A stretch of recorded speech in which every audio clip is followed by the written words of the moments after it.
நமது ஆண்டவரும் மீட்பெருமாய் இயேசு கிறிஸ்துவின் கிருபையுள்ள நாமத்திலே உங்கள் யாவருக்கும் அன்பின் நல்வாழ்த்துக்கள் கூறி இன்றைய தியானத்திற்கு உங்களை தயவோடு அழைக்கிறோம்.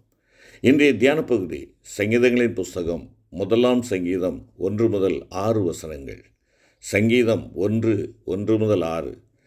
தியான வசனம் பரிசுத்த யாக்கோபு எழுதின பொதுவான நிருபம் 1 அதிகாரம் 25 வசனம். யாக்கோபு 1:25. சுயாதீன பிரமாணமாகிய பூரண பிரமாணத்தை உற்று பார்த்து அதிலே நிலைத்திருக்கிறவனே கேட்கிறதை மறக்கிறவனாயிராமல் அதற்கேற்ற கிரியை செய்கிறவனாயிருந்து தன் செய்கையில் பாக்கியவானாயிருப்பான். உற்று பாருங்கள். ஆம், ஆண்டவருடைய பூரண பிரமாணத்தை, அவருடைய திருவசனத்தை உற்று பாருங்கள், ஆழ்ந்து தியானியுங்கள், உங்களுக்கு சொந்தமாக்கிக் கொள்ளுங்கள், உங்களுக்கு அப்பியாசப்படுத்திக் கொள்ளுங்கள். அது உங்களுடைய வாழ்வை சீர்படுத்தக்கூடியதாக, நீங்கள் மேன்மையடையத்தக்கதாக இருக்கும் என்பதாக நாம் தியானித்து வருகிறோம். ஆம், அருமையான கர்த்தருடைய பிள்ளைகளே, அவருடைய வார்த்தை வல்லமையுடையது. அவருடைய வார்த்தை வாழக்கூடியதாக இருக்க வேண்டும். என் வாழ்க்கையிலே எழுதப்பட்ட ஒரு வார்த்தை, அது என் வாழ்விலே வாழுகின்ற ஒரு வார்த்தையாக இருக்க வேண்டும். அப்படி இருக்கின்ற பொழுது நான் வல்லமையை தரித்து கொள்ள முடியும். என் ஆண்டவருடைய சித்தத்தை நிறைவேற்றுவதற்கு என்னை ஒப்புக் கொடுக்க முடியும் என்று நாம் தியானித்தோம். இன்று தொடர்ச்சியாக இந்த பூரண பிரமாணத்தை நீங்களும் நானும் உற்று நோக்கி அதிலே நிலைத்திருந்து அதற்கேற்ற செயல்களை இல்லையென்றால் கிரியைகளை செய்கின்ற பொழுது நாம் பாக்கியவான்களாய் இருப்போம் என்பதாக இந்த வார்த்தை சொல்கிறது. கர்த்தருடைய வேதத்தின்படி நடக்கிற உத்தம மார்க்கத்தார் பாக்கியவான்கள் என்பதாக 119 சங்கீதம் 1 வசனம் சொல்லுகிறது அல்லவா? கர்த்தருடைய வேதத்தில் பிரியமாயிருந்து இரவும் பகலும் அவருடைய வேதத்தில் தியானமாயிருக்கிற மனுஷன் பாக்கியவான், அவன் செய்வதெல்லாம் வாய்க்கும். சங்கீதம் 1 சங்கீதம் 2 மற்றும் 3 வசனத்தில் வாசிக்கிறோமே. அருமையான கர்த்தருடைய பிள்ளைகளே, தேவனுடைய வார்த்தையை இரவும் பகலும் தியானிக்கிறவர்களாக இருக்கிறோமா?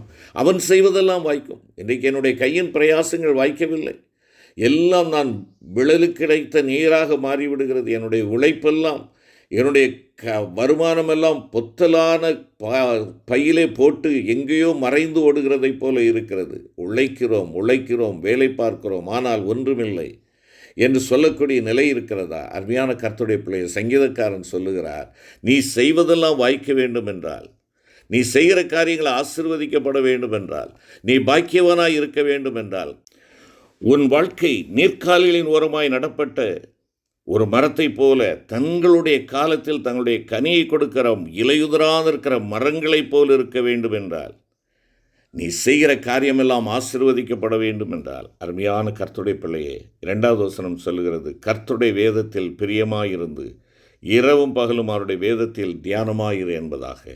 ஆம், நான் செய்கிறதெல்லாம் வாய்க்க வேண்டும் என்றால் அவருடைய வேத வசனத்தை நான் வாசித்து தியானித்து எனக்கு சொந்தமாக்கி கொண்டு உற்று நோக்கி அதன்படி செய்கிறவனாக இருக்க வேண்டும். அப்பொழுது நான் செய்கிறதெல்லாம் வாய்க்கும். அருமையானவர்களே, இந்த துன்மார்க்கரோ அப்படி இராமல் காற்று பறக்கடிக்கும் பதரை போல் இருக்கிறார்கள் என்று அங்கே சொல்லப்படுகிறது. ஆம், அது வேறு வார்த்தையில் சொல்ல வேண்டும் என்றால், வேதத்தை வாசித்து உற்று பார்த்து அதன்படி செய்கிறவன் ஆசீர்வதிக்கப்படுவான். வேதத்தை துறந்தள்ளுகிறவனோ தூரமாக்குகிறவனோ அவன் ஆசீர்வாதத்தை இழந்து போகிறான். அவன் தொட்டதெல்லாம் தொலங்காது. ஆனால் வேதத்தை உற்று பார்த்து அதன்படி செய்கிறவனோ அவன் தொட்ட காரியங்களெல்லாம் துலங்கும் என்பதாக நாம் இங்கே பார்க்கிறோம்.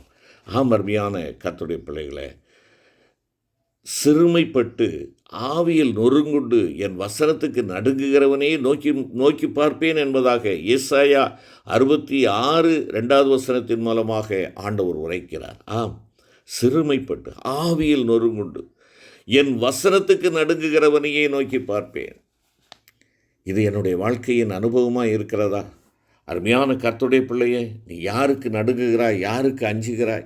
உலக பிரகாரமான பொருளுக்காக நீ ஏதேதோ காரியங்களை நீ அஞ்சி நடந்து கூழ கும்பிடு போட்டு நீ உன்னை குறுகி போக செய்து கொண்டிருக்கிறாயே. உன் தேவனுக்கு அஞ்சுகிறாயா? உன் தேவனுக்கு பயப்படும் பயம் எங்கே? உன் தேவனுக்குரிய கனம் எங்கே? உன் தேவனுக்குரிய மகிமை எங்கே? இதையெல்லாம் நான் சற்று யோசித்து பார்க்க நான் அழைக்கப்படுகிறேன். உன் ஆண்டவருடைய பார்வை உன்மேல் இருக்க வேண்டும் என்றால், அருமையான கர்த்தருடைய பிள்ளையே, ஆண்டவருடைய வசனத்துக்கு நடுங்கு. ஆண்டவருடைய வசனத்துக்கு நடுங்குகிறவன் பேரிலேயே ஆண்டவருடைய பார்வை இருக்கும். என் வேதத்தை விலக்குகிறவனுடைய ஜெபம் எனக்கு பிரியமாக இருக்காது என்பதாக ஆண்டவர் குறிப்பிடுகிறாரே. அருமையான கர்த்தருடைய பிள்ளைகளே, தம்முடைய வேதத்தை நேசிக்கிறவர்களுடைய சோதனை வேளைகளில் தேவன் அவர்களை நோக்கி பார்த்து அவர்களுக்காக யுத்தம் பண்ணி அவர்களை மிகுந்த சமாதானத்துடனே பரம கானானை நோக்கி வெற்றி நடை போடச் செய்கிறவர் அவர் ஒருவரே. அவர்களுக்கு சந்தோஷமும் அவர்களுடைய சத்துருக்களுக்கோ வெட்கமும் உண்டாகும் என்பதாக சங்கீதம் 119, 165 மற்றும் ஏசாயா 66 மற்றும் 5ஆம் வசனத்திலே பார்க்கிறோம். அவர் வேதத்தை முக்கியப்படுத்தி அதை மகிமையுள்ளதாக்குவார் என நாம் வாசிக்கிறோம். நாமும் நம்முடைய ஜீவியத்தில் கர்த்தருடைய வேதத்துக்கு முக்கியத்துவம் அளிக்க கவனமாக இருப்போமா? பரிசுத்த வேதாகமத்தின் வார்த்தைகள் சாதாரணமான வார்த்தைகள் அல்ல. அனுதினமும் அதிகாலையில் எழுந்து தேவனுடைய வார்த்தைகளை வாசிப்பதற்கு நாம் நம்முடைய வாழ்க்கையில் முக்கியத்துவம் அளிக்க வேண்டும். வேதத்தையும் சாட்சி ஆகமத்தையும் கவனியாமல் அவருடைய வழிகளில் நடக்க மனதற்றவர்களாக அவருடைய வேதத்துக்கு செவிகொடாமல் போகிறவர்களோ நித்திய ஆக்கினை அடைவார்கள் என்பதாக நாம் வாசிக்கிறோம். உன் இருதயம் என் வார்த்தைகளை காத்து கொள்ள கடவுது. என் வாயின் வார்த்தைகளை மறவாமலும் விட்டு விலகாமலும் இரு. அதை விடாதே, அது உன்னை தற்காக்கும். அதன் மேல் பிரியமாயிரு, அது உன்னை காத்து கொள்ளும். நீ அதை மேன்மைப்படுத்து, அது உன்னை மேன்மைப்படுத்தும். நீ அதை தழுவிக்கொண்டால் அது உன்னை கனம் பண்ணும். அது உன் தலைக்கு அலங்காரமான முடியை கொடுக்கும். அது மகிமையான கிரீடத்தை உனக்கு சூட்டும் என்றும், திருவசனத்தை அவமதிக்கிறவன் நாசமடைவான், கற்பனைக்கு பயப்படுகிறவனோ பலனடைவான் என்றும் நாம் பரிசுத்த வேதாகமத்தில் வாசிக்கிறோமே. அருமையான கர்த்தருடைய பிள்ளையே, தேவனையும் அவருடைய வார்த்தைகளையும் பிரிக்க இயலாது. ஆதியிலே வார்த்தை இருந்தது, அந்த வார்த்தை தேவனிடத்தில் இருந்தது, அந்த வார்த்தை தேவனாய் இருந்தது. அவர் ஆதியிலே தேவனோடு இருந்தார். அந்த வார்த்தை மாம்சமாகி கிருபையினாலும் சத்தியத்தினாலும் நிறைந்தவராய் நமக்குள்ளே வாசமணினார் என்பதாக பரிசுத்த யோவான் 1ஆம் அதிகாரத்திலே நாம் வாசிக்கிறோமே. நானே சத்தியமாய் இருக்கிறேன் என்று கர்த்தராகிய இயேசு கிறிஸ்து உரைத்திருக்கிறார். அவருடைய நாமம் தேவனுடைய வார்த்தை என்பதாக வெளிப்படுத்தல் 19:13 வாசிக்கிறோம். அது மாத்திரமல்ல, பரிசுத்த யோவான் தன்னுடைய 1வது நிருபத்திலே குறிப்பிடுகின்ற பொழுது 5ஆம் அதிகாரம் 7வது வசனத்திலே பரலோகத்திலே சாட்சியிடுகிறவர்கள் 3, பிதா, வார்த்தை, பரிசுத்த ஆவி என்பவர்களே. இந்த 3 ஒன்றாயிருக்கிறார்கள் என்பதாக அங்கே குறிப்பிடுகிறார். ஆகவே அவருடைய வார்த்தைகளை தள்ளிவிடுகிறவன் அவரையே தள்ளிவிடுகிறான். நீ வேதத்தை ஒதுக்குகிறாய் என்றால் நீ ஆண்டவரை ஒதுக்குகிறாய். ஆண்டவர் இல்லாமல் வாழுகின்ற வாழ்க்கை அது சாபம் நிறைந்த வாழ்க்கை, தேவனுக்கு அருவருப்பான ஒரு வாழ்க்கை. அவருடைய வார்த்தைகளை ஏற்றுக்கொள்ளுகிறவன் அவரை ஏற்றுக்கொள்ளுகிறான். என்னை தள்ளி என் வார்த்தைகளை ஏற்றுக்கொள்ளாதவனை நியாயம் தீர்க்கிறது ஒன்று இருக்கிறது. நான் சொன்ன வசனமே அவனை கடைசி நாளிலே நியாயம் தீர்க்கும் என்பதாக பரிசுத்த யோவான் 12:48 சொல்லுகிறது. ஆகவே என்னை கேட்டுக்கொண்டிருக்கிற அருமையான கர்த்தருடைய பிள்ளைகளே, தேவனுடைய வார்த்தைக்கும் அது சுட்டி காண்பிக்கின்ற தேவனுடைய சித்தத்திற்கும் நீங்களும் நானும் நம்முடைய வாழ்க்கையிலே மிகுந்த முக்கியத்துவம் கொடுக்க வேண்டும். அப்போஸ்தலனாகிய பவுல் முதன்முறையாக தேவ சந்திப்பை பெற்று தேவனுடைய வழிக்கு திசை திருப்பப்பட்ட போது அப்போஸ்தலர் 22:14 அங்கே பாருங்கள், தேவனுடைய திருவுளத்தை நீ அறியவும் நீதிபரரை தரிசிக்கவும் அவருடைய திருவாய்மொழியை கேட்கவும் அவர் உன்னை முன்னமே தெரிந்து கொண்டார் என்று அவருக்கு சொல்லப்பட்டது.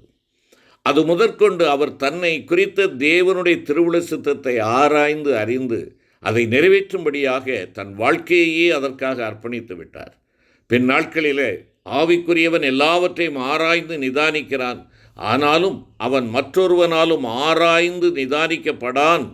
கர்த்தருக்கு போதிக்கத்தக்கதாக அவருடைய சிந்தையை அறிந்தவன் யார்? எங்களுக்கோ கிறிஸ்துவின் சிந்தை உண்டாயிருக்கிறது என்பதாக அவர் கூறுகிறதை 1 கொரிந்தியர் 2:15-16 வாசிக்கிறோம். அருமையான தேவனுடைய பிள்ளையே, நாமும் நம்மை குறித்த தேவனுடைய திருவுள சித்தத்தை அறிந்து நிறைவேற்றும்படியாக அவருடைய பரிசுத்த கற்பனைகளை உற்று பார்த்து அவைகளில் நடக்க கவனமாயிருப்போமாக. ஆண்டவர் நமக்கு கொடுத்திருக்கிற வரைபடமாகிய பூரண பிரமாணமாகிய தேவனுடைய வசனத்திலிருந்து சற்றாயில் விலகிவிடாதபடிக்கு பொழுது விடிந்து விடிவெள்ளி உதிக்கும் அளவும் கர்த்தருடைய வருகை வரை இருளுள்ள ஸ்தலத்தில் பிரகாசிக்கிற விளக்கை போன்ற திருவசனத்தை நீங்களும் நானும் உற்று பார்த்து அதன்படியே நடக்க கவனமாயிருக்க வேண்டும். செபிப்போம். கிருபை நிறைந்த ஆண்டவரே, தினந்தோறும் தேவரீர் எங்களுக்கு கொடுத்திருக்கிற அந்த பூரண பிரமாணமாகிய வேத வசனமாகிய பூரண பிரமாணத்தை உற்று பார்த்து ஆண்டவரே, அது எங்களுடைய சுபாவத்தை மறுரூபப்படுத்தி நற்குணசாலியாக மாற்றத்தக்கதாக மாற்றப்பட்ட நாங்கள் தேவனுடைய சித்தத்தை நிறைவேற்றுகிறவர்களாக நாங்கள் பூரண சற்குணராய் மறுரூப வாழ்வு வாழ்ந்து உம்மை மகிமைப்படுத்துகிறவர்களாய் காணப்பட ஆண்டவரே எனக்கும் எங்களுக்கும் கிருபை தாரும். ஆண்டவர் இயேசு கிறிஸ்துவின் மூலம் வேண்டிக் கொள்கிறோம் நல்ல பிதாவே. ஆமேன்.